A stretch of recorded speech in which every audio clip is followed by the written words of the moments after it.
Você já ouviu falar em regressão de memória, de idade ou até regressão a vidas passadas? Será que isso realmente tem a ver com hipnose? Será que toda sessão de hipnose tem regressão? E será que isso acontece e tem comprovações? Fica aí que a gente vai descobrir.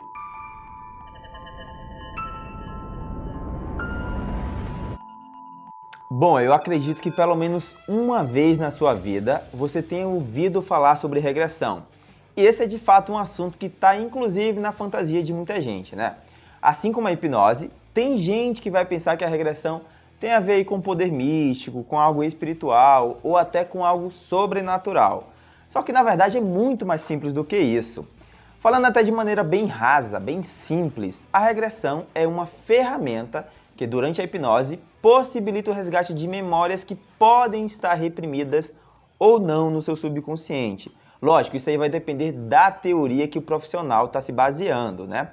Só que assim, quando a gente fala em hipnose, ou até em hipnoterapia, muita gente já imagina a regressão. Como se a hipnose fosse a regressão, ou que toda terapia com hipnose tem regressão, que toda sessão de hipnose tem regressão. E não é assim que acontece. Hipnoterapia não se resume à regressão, apesar de ser uma técnica ou uma ferramenta, como preferir chamar, que pode sim ser utilizada e que em muitos casos é bastante útil. Só que quando a gente fala em regressão, muita gente já imagina que se trata de voltar para vidas passadas. Fazer uma regressão não necessariamente tem a ver com voltar a vidas passadas. A TVP, ou Terapia de Vidas Passadas, é um método terapêutico utilizado por alguns hipnotistas, por algumas pessoas, que em teoria usam a regressão para alcançar memórias da vida passada, a fim de resolver alguns problemas que podem ter ocorrido nessa outra vida e, sei lá, e não foram solucionados, ou até mesmo apenas para que você entenda o porquê de alguns problemas na sua vida atual. Bom, fica bem óbvio aí, fica bem evidente que esse tipo de regressão ela tem mais a ver com uma regressão espiritual, ela é relacionada à crença. Ou seja, se a pessoa acredita em vidas passadas e acredita que deve fazer uma regressão para isso, então ela pode procurar um profissional que trabalhe com isso. Eu, Adriel Feitosa, eu não trabalho com regressão a vidas passadas por indução. Isso porque eu sigo um outro tipo de linha terapêutica, né? Só que assim, não é errado uma regressão de vidas passadas, tá? Eu acredito em vida passada? Não importa. O que eu devo levar em consideração é o quanto isso é uma realidade para a pessoa que eu estou atendendo. Como eu disse, eu não trabalho com esse tipo de regressão por indução. E o que eu quero dizer por indução? Uma regressão a vidas passadas, ela pode até ocorrer lá no meu consultório. Porém, jamais você vai me ouvir dizer que eu faço regressão a vidas passadas porque pode ser que você tenha um problema na sua vida anterior. Ou seja, eu não vou induzir, sugestionar esse tipo de regressão. Mas como se trata de crença, e crenças sempre devem ser levadas em consideração, sempre devem ser levadas com importância em uma terapia, pode acontecer de uma pessoa que está ali ter uma regressão a vidas passadas espontaneamente, né? Por já ter uma crença desse tipo, por alguém já ter falado para ela, ou até porque ela tinha curiosidade sobre isso, expectativa talvez. E aí eu vou conduzir o processo, né? Eu vou levar em consideração o que a mente dela produzia ali na terapia, já que não tem muita diferença entre realidade e imaginação para o subconsciente.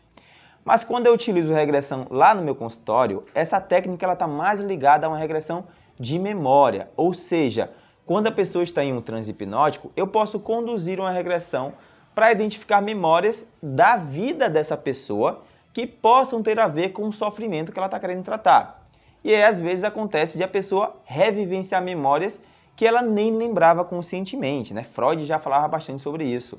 Às vezes até traumas que a mente reprimiu, por isso que se chamam memórias reprimidas ou memórias recalcadas, né? Isso é uma técnica bastante útil, porém uma terapia não é feita só de regressão. E nem sempre é preciso utilizar a regressão na hipnoterapia. Hipnose é uma coisa, regressão é outra coisa. Podem ser utilizadas juntas ou não, tá? É lógico que existem muitos mitos sobre esse assunto e por isso ele gera tanto medo, tanta desconfiança para algumas pessoas, mas a regressão é algo simples de se entender e até acontece corriqueiramente no seu dia a dia. Por exemplo, quando você está aí de boa na sua casa, ou sei lá, está dirigindo e do nada você começa a lembrar de determinada época da sua vida, lembra de detalhes, de cheiros, de gosto, de sensações. Bom, de certa maneira, a gente pode dizer que isso é uma espécie de regressão de memória. Você está buscando nos seus arquivos de memória algumas sensações, algumas emoções, algumas lembranças, né? Isso acontece naturalmente. Só que assim, na terapia, para que serve uma terapia regressiva? No que é que ela ajuda, né? Bom, ela pode servir para uma infinitude de coisas. Para sanar diversos tipos de problemas como fobia, traumas, transtornos psicológicos e etc. E ao realizar uma regressão com o auxílio da hipnose, é comum que essas memórias elas venham carregadas de emoções, de sensações, de significados. Daí, através da terapia, a gente vai poder verificar que importância que essas cenas elas tiveram para o seu sofrimento atual, né?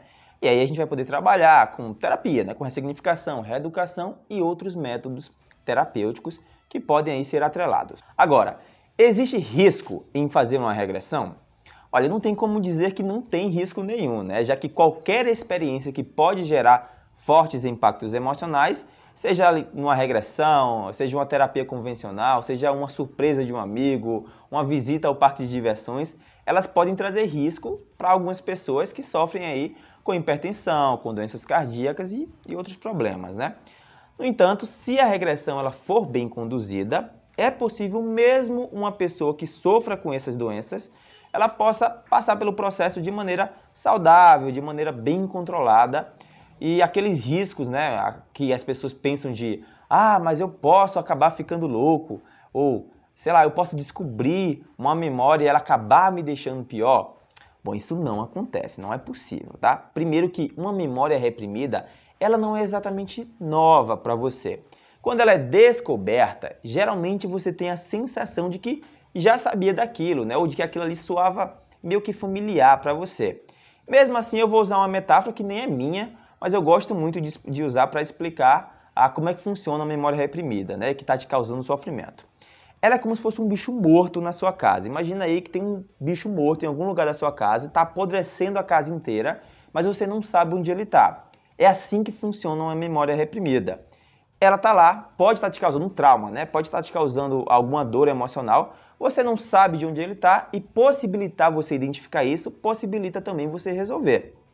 Enfim, esse era o conteúdo que eu queria trazer hoje aqui para o canal.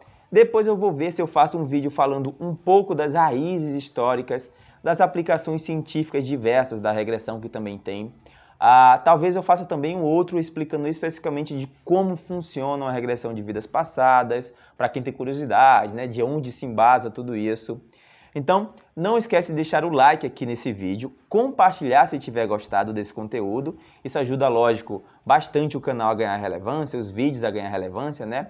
Em caso de dúvidas, críticas, elogios, sugestões, é só deixar aqui nos comentários ou deixar lá no direct também, que aí vai ser bem útil para a gente produzir mais conteúdo legal aqui nesse canal, tá? Eu vou ficando por aqui, é isso e tchau, tchau!